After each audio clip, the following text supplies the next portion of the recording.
Kulek Soliman ang malupit sa katotohanan.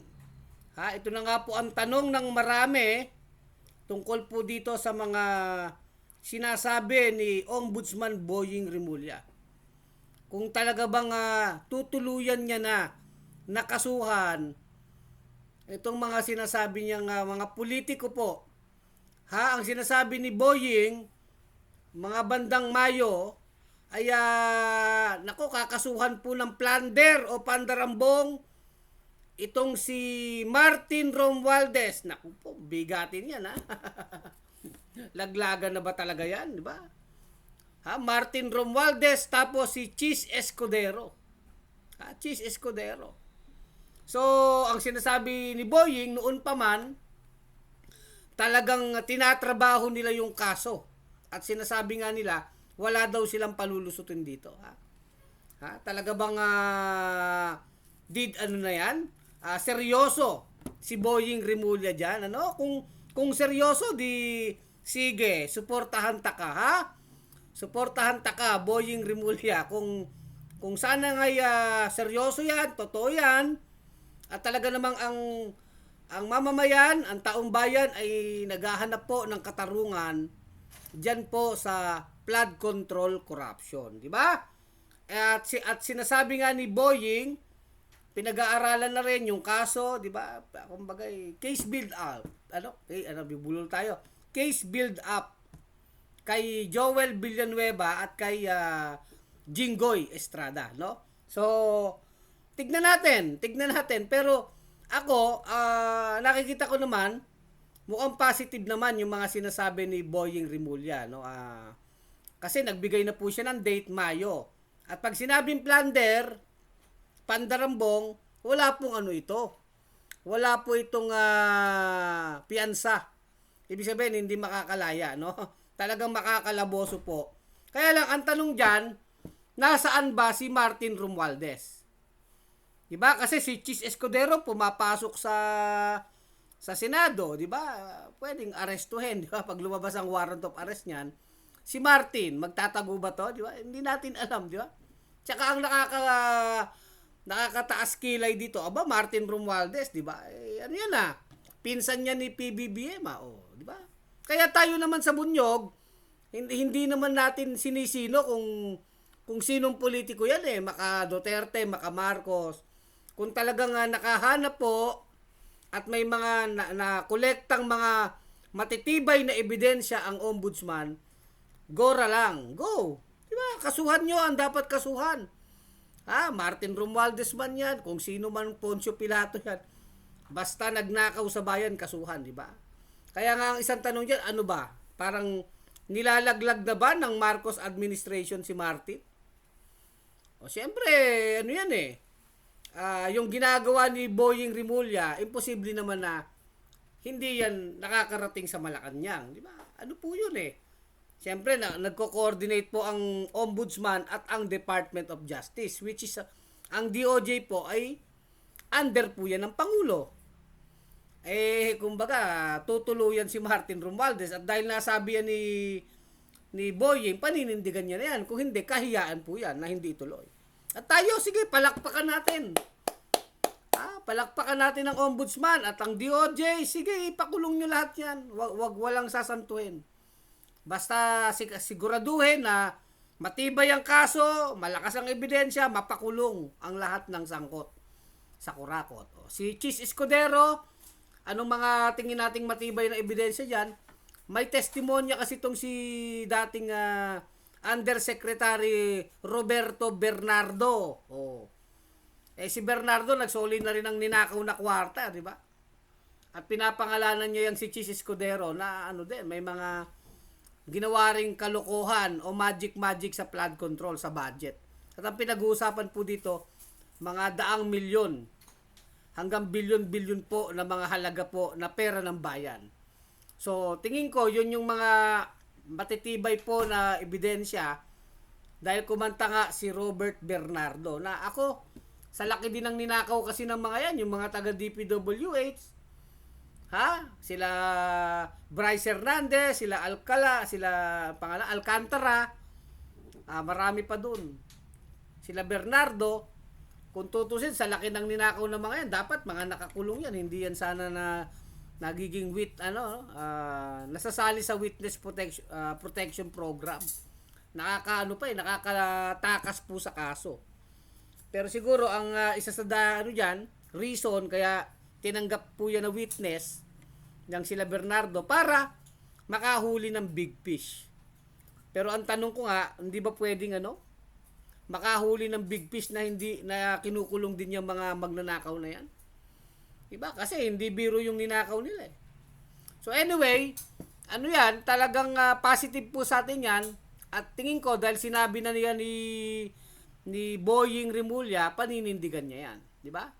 Kaya yon si Cheese. Ewan ko kung makakasay Cheese pa siya.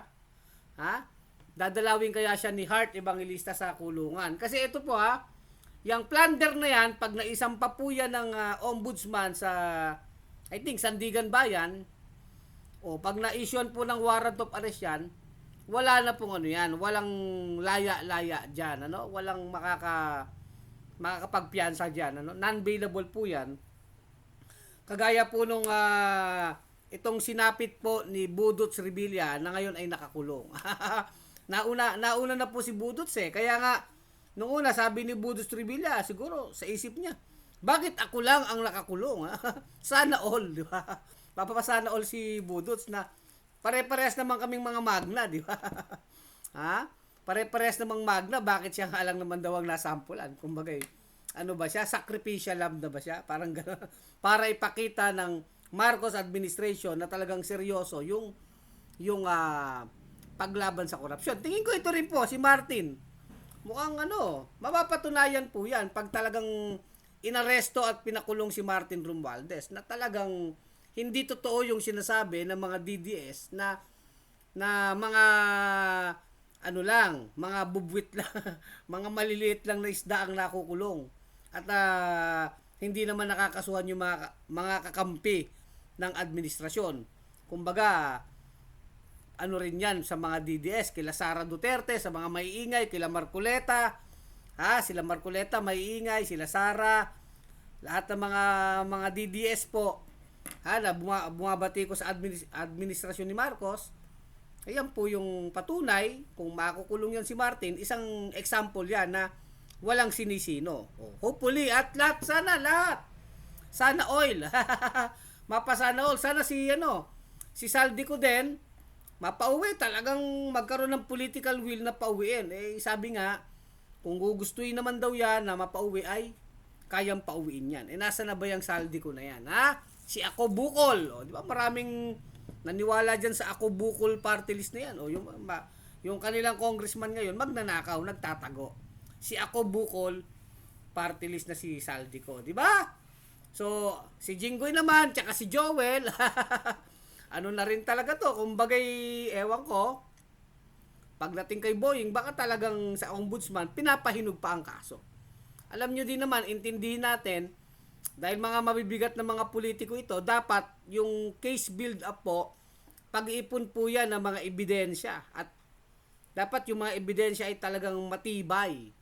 Matibay na mga ebidensya na kapag yan ay hinain po sa husgado, pag nilitis na sila sa hukuman, ay yung sinasabing walang kawala. Di ba? Yung huli ka balbon. Huli ka balbon, Joel. Di ba? Tsaka si Jinggoy. Pang-ilam na ba ni Jinggoy yan? Pangatlo na ba ni Jinggoy? Grand Slam na si Jinggoy Weteng, tapos yung kay Napoles Scam, ngayon naman flood control naman. Jinggoy, Grand Slam ka na, champion ka na. The bad one, di ba? Si Joel naman, siyempre magpe-praise the Lord yan. Joel, ang tanong kung maapektuhan kaya si Boying ng praise the Lord mo, Kumbaga, kahit magdasal ka nakaluhod, Joel, mukhang tutuluyan ka ng ombudsman. So anyway, po yan, tayo ay sinasabi natin, positive tayo na may makukulong. Di ba? Sana nga, ituloy-tuloy ni Ombudsman Boying Rimulya yan, na hindi lang yan papogi o press conference lang, O kaya paano lang, tawag dito, pasikat, no? Hindi, sana hindi ganon. Sana talagang ipakulong ang mga kurakot, di ba? Lahat, sana all. Papasana all tayo diyan na walang sasantuhin. Di ba? Walang sasantuhin. Marami pa diyan ang mga party list congressman, mga district congressman, senador o si Bongo, yung tatay ni Bongo, di ba? Tsaka yung marami mga contractor, di ba? Tatay ni Bongo, kapatid ni Bongo. 'Di ba? Yung 51 billion ni Polong, 'di ba? Na mga project sa Davao, hindi lang Duterte, hindi lang po mga kakampi ng Marcos administration, sana all, lahat-lahat ay managot ang dapat managot. Managot ang lahat ng kurakot. 'Di ba? 'Yun ang paulit-ulit nating sinasabi. Ha? At sana kaya talaga ng dibdib ni Boying 'yan kasi Martin Romualdez 'yan, 'di ba? Kumbagay papalag po yan, di ba? Hindi natin, kahit itong mga senador na ito, ano bang magiging deal nito, ha? Pero sana walang deal kung talagang nagnakaw, ipakulong yan, di ba? Sa atin sa Bunyog, walang deal, no deal tayo sa korupsyon, no mga kabunyog, mga kababayan. Dahil para sa atin, ang pinaka-importante ay kabutihan ng bayan. Pera ng bayan, ninakaw nila yan, makulong sila, no? Sana yan, may mga konting pag-asa tayong nakikita at sana tuloy-tuloy yan. At hindi lang papogi ni Ombudsman Boying Remulla. Di ba? So hanggang dyan na lang ang ating vlog ngayon. Kulex Soliman ang malupit sa katotohanan. Sa Bunyog pagkakaisa, mga kabunyog, mga kababayan. Tuloy ang laban.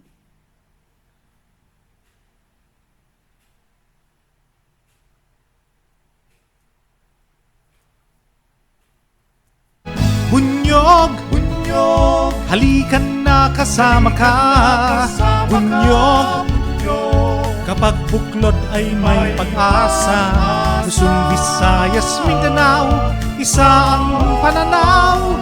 Sa bagong Pilipinas ang bunyog isisigaw. Bunyog,